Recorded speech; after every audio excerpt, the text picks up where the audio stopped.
to reintroduce you to something that I've kind of fallen in love with all over again. I don't know where it disappeared to on my makeup desk, but it reappeared out of nowhere and here we are. So this is the Charlotte Tilbury Beautiful Skin Sun-Kissed Glow Bronzer in Tan. Obsessed with this at the moment. So I just wanted to put it on and show you why I'm loving it so much. So I'm using my Hourglass Ambient Lighting Edit brush, one of the best brushes for this. I'm going to dip into this. Now I've already got my foundation, concealer, a little bit of blush on, and I just want to basically warm up my face but sculpt it all at the same time. So this is a great product for that. So what I do is I get a little bit of this onto the brush, add it to the back of my hand to take all the excess off, and then I basically do this kind of 3-point sculpt, and that gives me that sun-kissed bronze look. So it adds dimension to my face and that sun-kissed look because of the placement and the color that I'm using. So I'm going to start here, which is at the top of the ear, and I always make sure I get most of the product on the perimeter of the face. And once I've kind of dabbed it in there, when most of the product is off the brush, I then gradually move towards the upper lip. And what that means is most of the product is here. So when I start tapping in towards the upper lip, you're getting a really nice fade.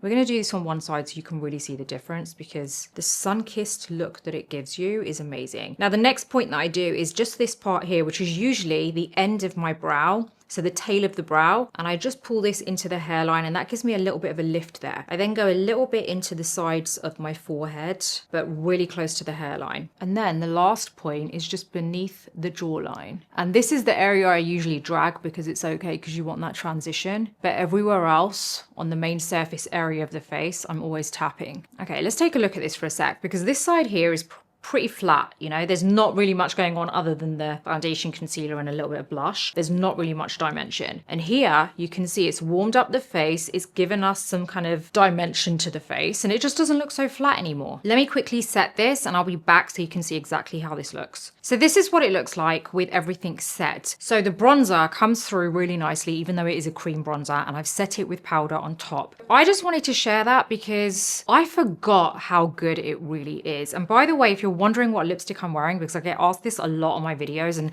most of the time I can't remember, but I thought, you know what? I'm going to start telling you guys as and when I remember. Today I have the Charlotte Tilbury Lip Cheat Duo in Tan Medium, and I have both sides on. So I actually line my lip with the dark shade and then go over with the light shade, almost dragging the liner in. And then I add Anastasia Beverly Hills Lip Velvet in Parchment and just tap it on. So I hope you like it, and let me know if you have any other cream bronzers that you love, because that is my ultimate favorite, and I haven't actually found another one that is as good as that one.